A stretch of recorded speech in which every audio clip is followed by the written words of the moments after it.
ஒருவருக்கு தூக்கம் மிகவும் அவசியம்.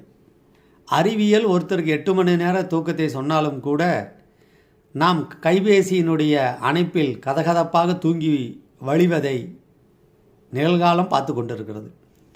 கணினியில் கைபேசியில் படுக்கையில் அதிக நேரம் உரையாடுவதை தவிர்த்து கொள்ள வேண்டும்.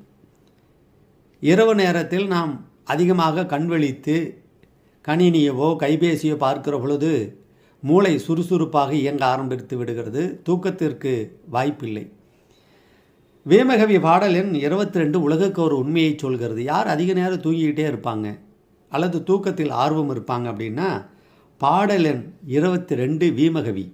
கொண்டிடும் செவ்வாய் ராகு கூடிய ஏழில் நிற்க கண்டிடும் உலகோரெல்லாம் கடினமாய் தூங்கும் பாரு விண்டிடும் புதனை பார்க்க மேல்புறத்துற்றோன் சாவான் சண்டியாய் தட்டுவாணி குடியிருப்பால் மேற்கே. கடைசி 2 வரி நமக்கு தேவையில்லை. முதல் 2 வரியை எடுத்துக்கொள்ளுங்கள். கொண்டிடும் செவ்வாய் ராகு கூடிய ஏழில் நிற்க கண்டிடும் உலகோர் எல்லாம் கடினமாய் தூங்கும் பாரே. அப்போ 7ஆம் இடத்தில் செவ்வாய் ராகு இருந்து அவர்கள் 12ஆம் அதிபதியாகவோ அல்லது 12ஆம் அதிபதியுடன் தொடர்பு பெற்றுவிட்டாலோ பார்வை பெற்றுவிட்டாலோ சாரம் பெற்றுவிட்டாலோ தூங்குவதில் அவர்களுக்கு ஆர்வம் மிகுதியாக இருக்கும். வாழ்க்கையில் தூங்குவதற்கு முக்கியத்துவம் கொடுப்பார்.